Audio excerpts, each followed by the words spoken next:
Primero agradecer a Cristina, y a Món Natural, ¿no? El herbolario, por pues, haber hecho para que podamos hacer esta charla, y también pues, al Ayuntamiento de Meliana el haber cedido la sala, y a todos vosotros por estar aquí. Espero que la charla os resulte interesante. Ya estuvimos en Meliana hace un tiempo, hicimos una charla que se titulaba El origen emocional de la enfermedad, y en esa charla ya empezamos a hablar de algunas de las cosas que hoy vamos a tocar con más profundidad. La charla de hoy se titula Las leyes espirituales, igual que el título del libro, como Cristina bien ha dicho. Es un libro que intenta responder a enigmas fundamentales que todo ser humano se ha hecho, cuestiones existenciales que tienen que ver con el sentido de la vida, sobre quiénes somos, por qué existimos, de dónde venimos y a dónde vamos. Seguramente todo el mundo se ha preguntado eso alguna vez en su vida. ¿Qué hacemos aquí? ¿Hemos venido a hacer algo particular? ¿Tienen nuestras vidas un sentido? Lo que pasa es que normalmente estas preguntas siempre las dejamos aparcadas porque en nuestra vida estamos muy ocupados en pagar la hipoteca, en el día a día, ¿no? Y parece ser que pensamos que ya pensaremos en este tema más adelante, ¿no? Pero va pasando el tiempo, va pasando la vida, y muchas veces hasta que uno no está en el umbral de la muerte no vuelve a retomar estas preguntas, ¿no? Creo que, como digo, son interrogantes que el ser humano se hace desde que tiene conciencia, ¿no? En el pasado ya había esa necesidad de saber, por ejemplo, qué es lo que pasa cuando nos morimos. Si se acaba todo con la muerte o existe una vida en el más allá. Incluso algunas personas seguramente se habrán preguntado si antes del nacimiento existía la vida, o ese es el momento en el que uno empieza a vivir.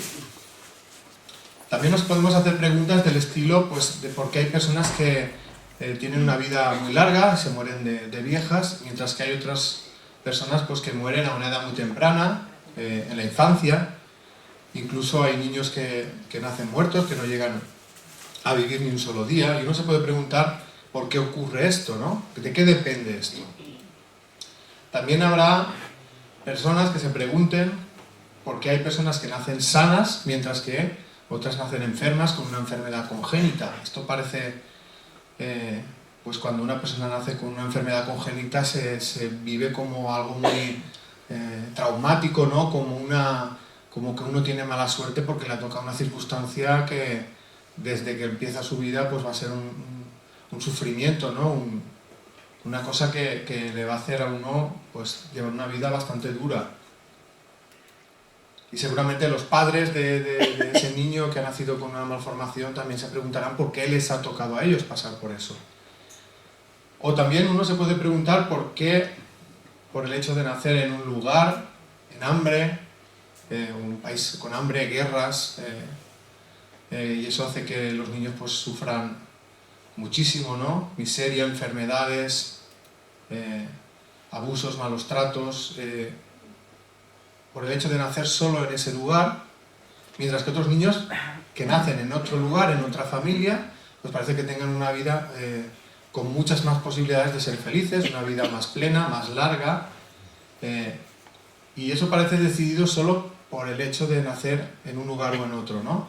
Hay personas que argumentan su creencia o su no creencia en nada en este tipo de comparaciones. Piensan, si existiera un Dios, no permitiría que pasaran estas injusticias, que por el hecho de nacer en un lugar u otro, en una circunstancia u otra, parece que tu vida vaya a ser mejor o peor, sin que todavía no hayas tomado ninguna decisión.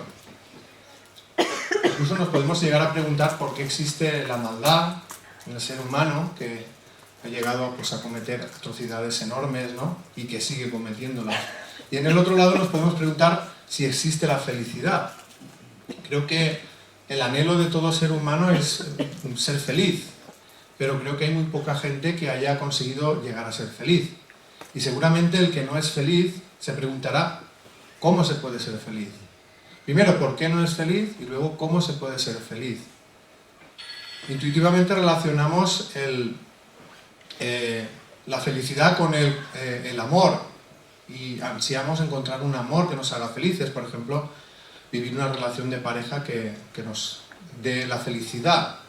Sin embargo, también en ese punto pues hay muy poca gente que llega a conseguir la felicidad, ¿no?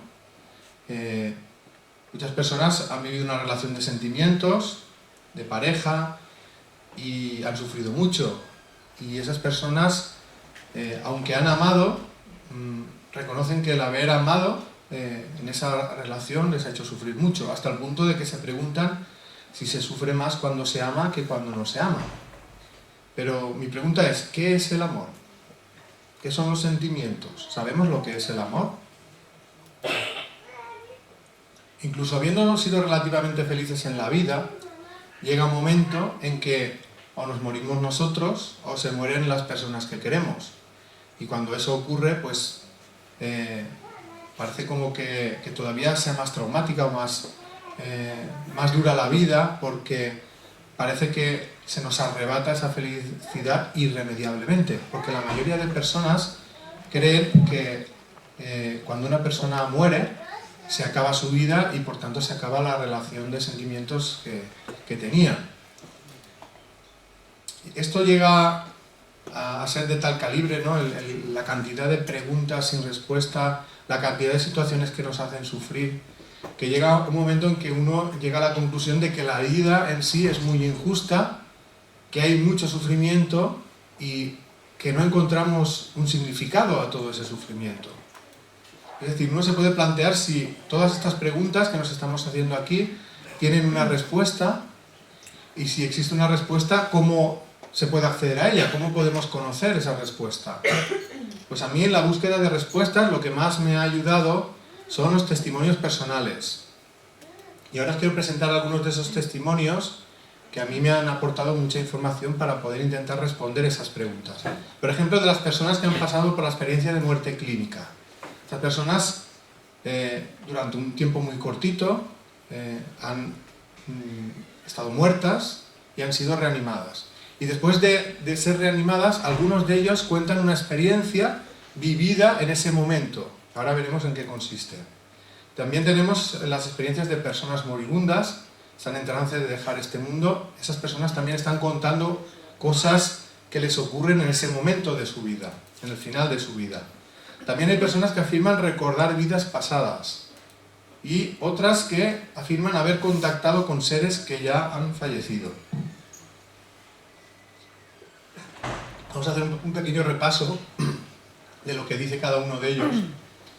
Por ejemplo, las personas que han pasado por la experiencia de muerte clínica, lo que ellas cuentan que experimentan es una separación de su cuerpo, y una vez se han separado del cuerpo, vendría lo que se denomina la experiencia del túnel con la luz al fondo, que es como una especie de viaje que hacen cuando ya se han separado del cuerpo, pasan por una especie de túnel y al final de ese túnel llegan a un lugar de mucha tranquilidad, de mucha paz, un lugar donde se encuentran tan bien que no desearían volver, y en ese lugar de tanta paz y de tanta tranquilidad pues experimentan un encuentro o bien con seres queridos que ya han fallecido o bien con seres que ellos reconocen como sus guías, y en ese encuentro se les dice que todavía no ha llegado su hora y que se tienen que volver.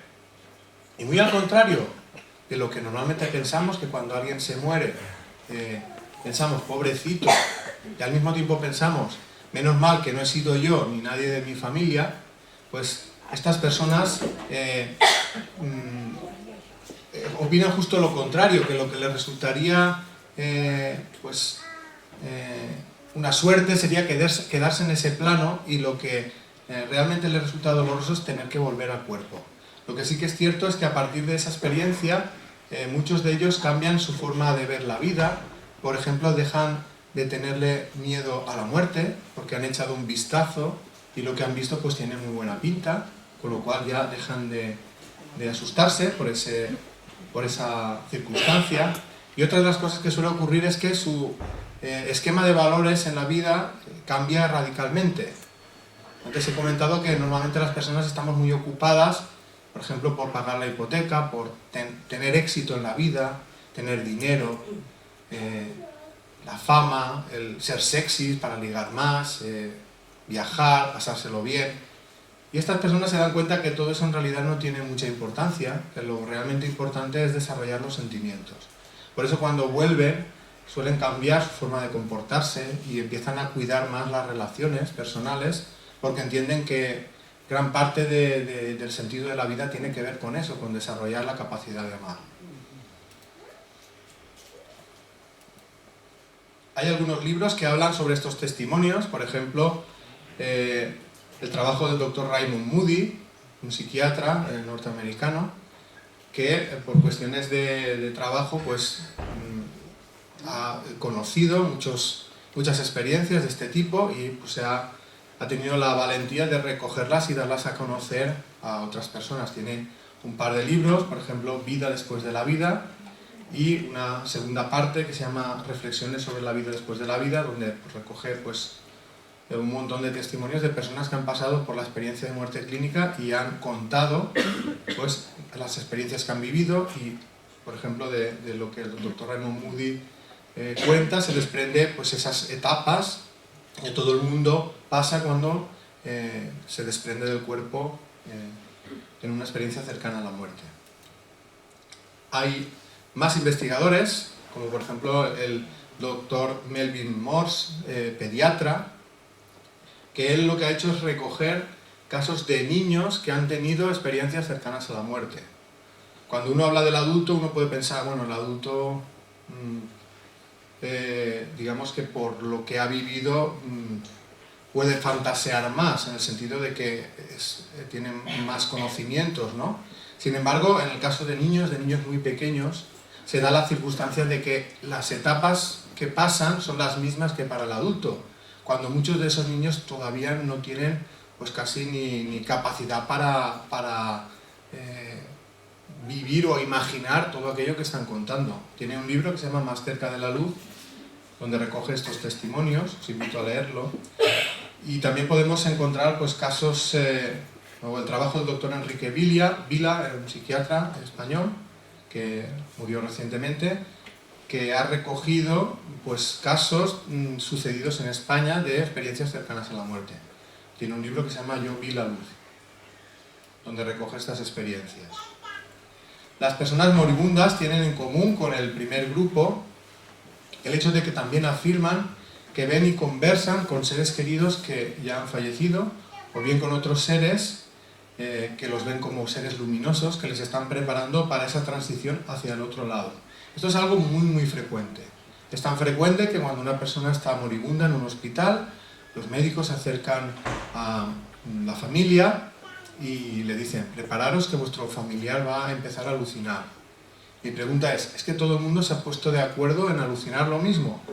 ¿Que ven a seres queridos que ya han fallecido?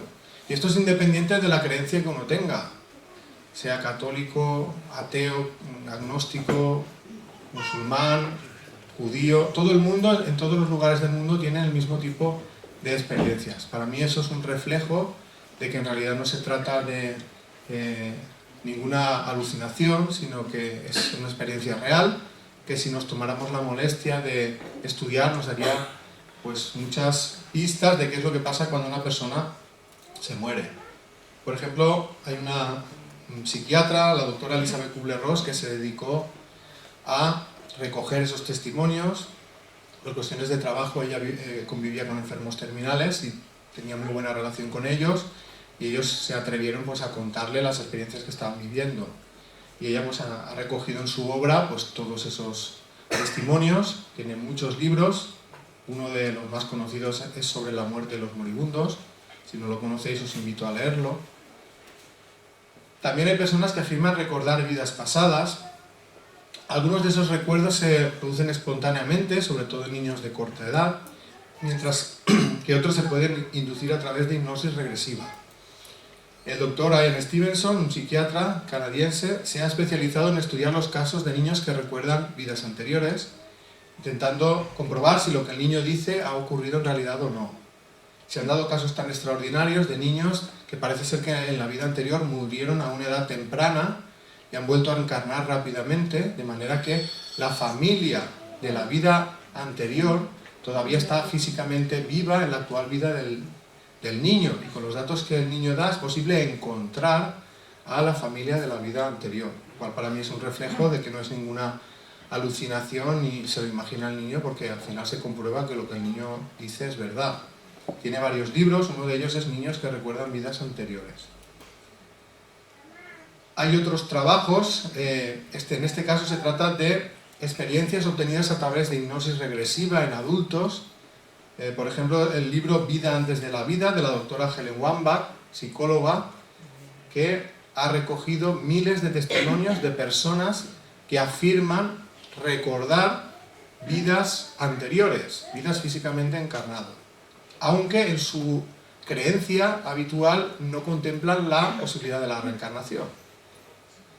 También está el libro La vida entre vidas, de Michael Newton, también psicólogo, y en este caso, este libro lo que recoge son experiencias de personas que no es que recuerden una vida anterior físicamente encarnado, sino que recuerdan un periodo de vida en el que no se está ligado a un cuerpo físico.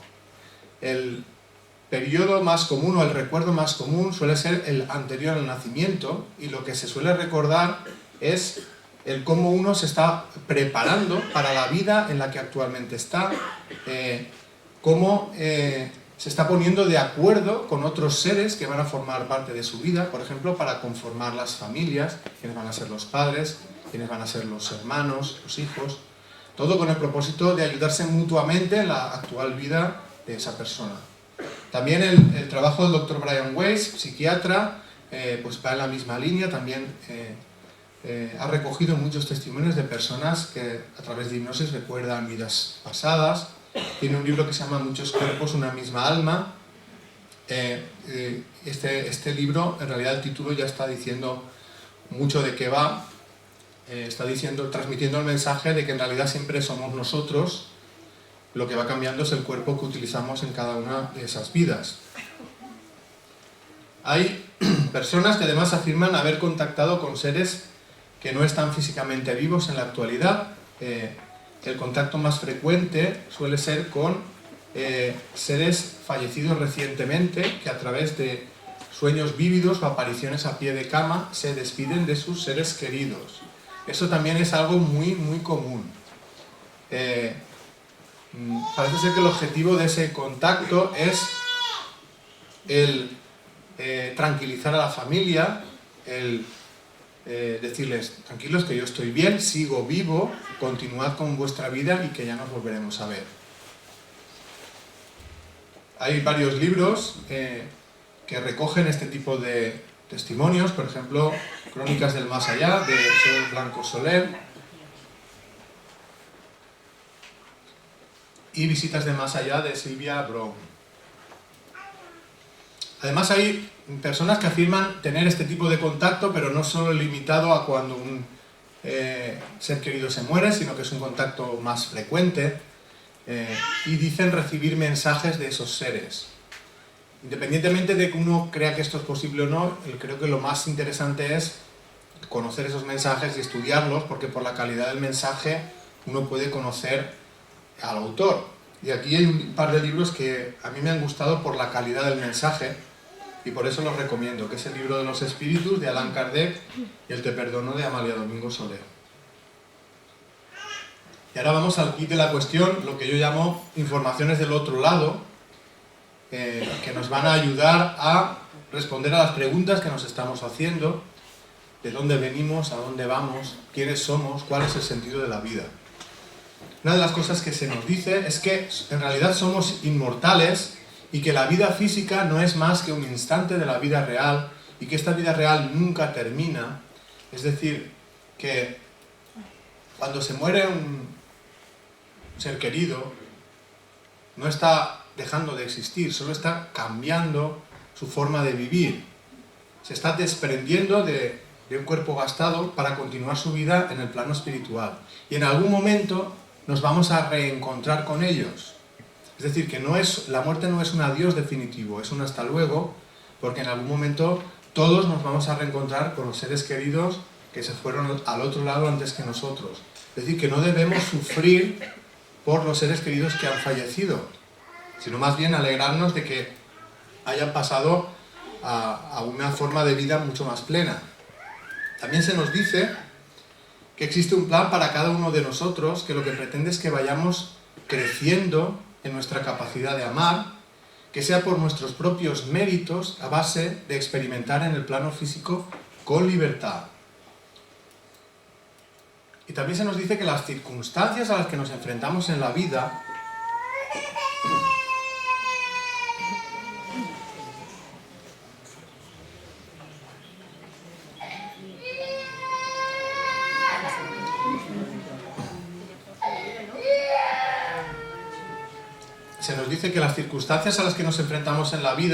no son casualidad, sino que es consecuencia de lo que hemos vivido en vidas anteriores, que antes de nacer ya conocíamos cuáles eran esas circunstancias y nos estábamos preparando para poder superarlas con éxito.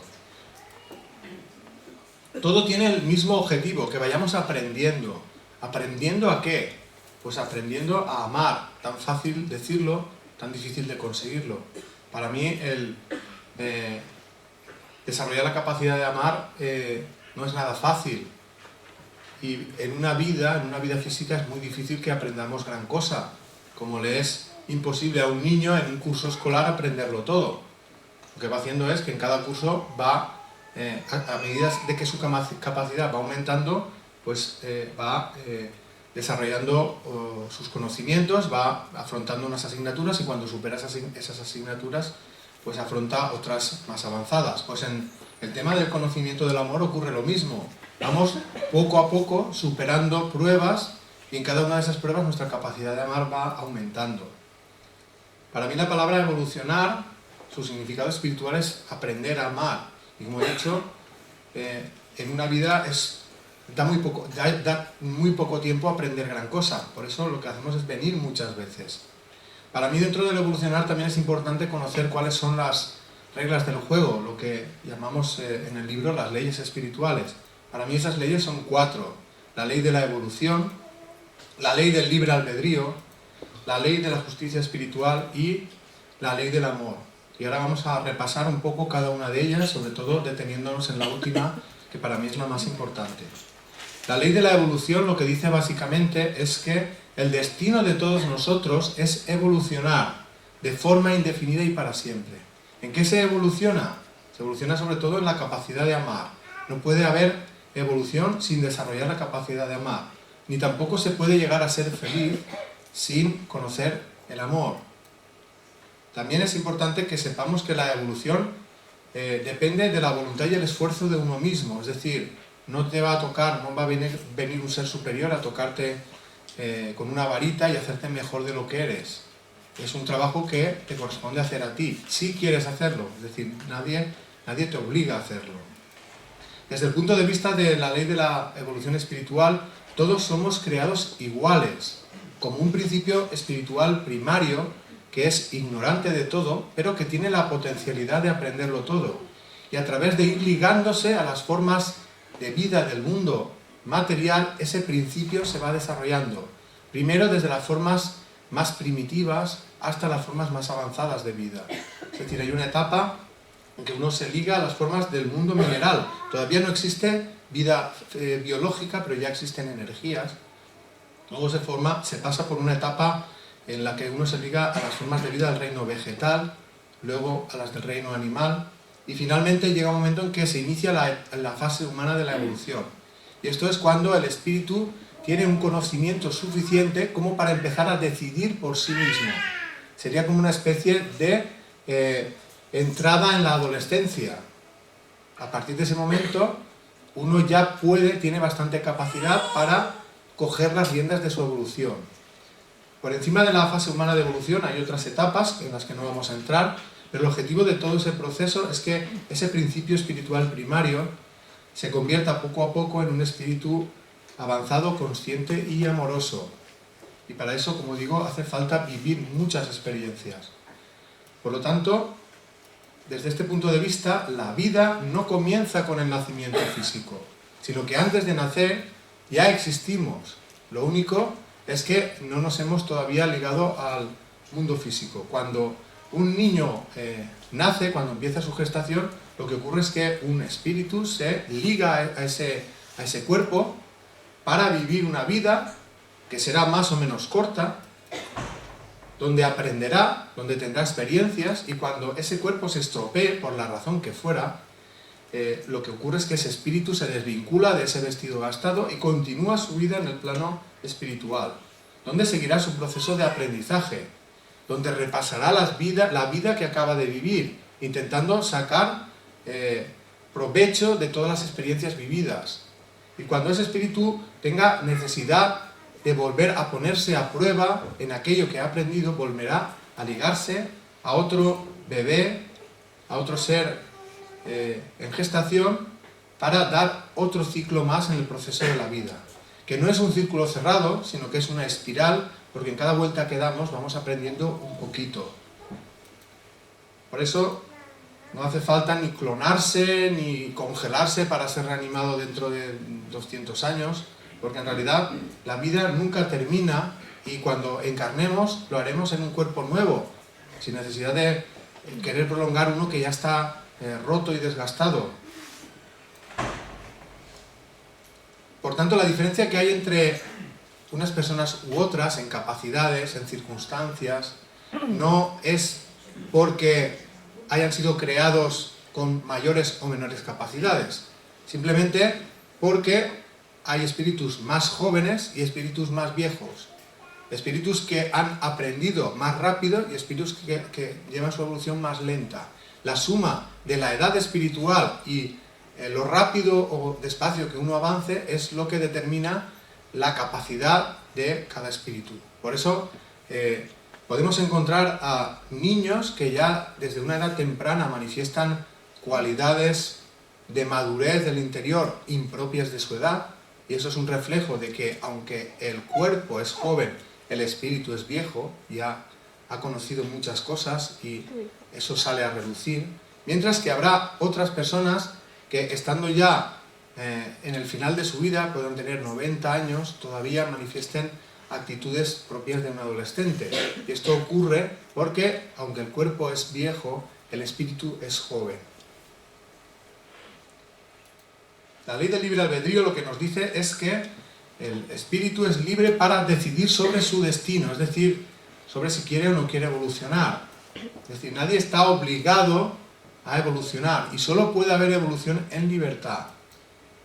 Para mí el hecho de que exista la reencarnación y el olvido temporal de las vidas pasadas facilita que tengamos esa libertad. Esto ocurre para que los actos de nuestro pasado no nos condicionen a la hora de ser libres. Que tampoco los recuerdos que tenemos del mundo espiritual nos condicionen para ser libres.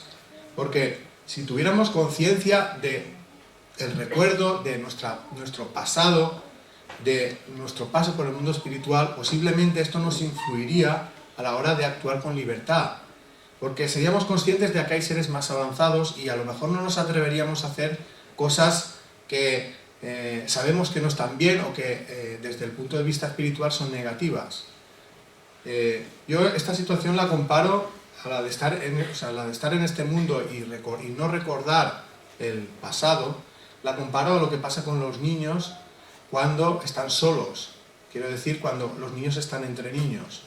Cuando los niños están entre niños, se comportan tal y conforme son, porque saben que no va a haber ningún adulto que les va a reprender cuando hagan alguna travesura. Sin embargo, cuando están los adultos presentes, pues el niño está mirando de reojo al adulto, porque sabe que el adulto le pone trabas a lo que quiere hacer, ¿no? Pues aquí, en este mundo, somos niños entre niños, no hay una evidencia de adultos. Los adultos serían los guías espirituales.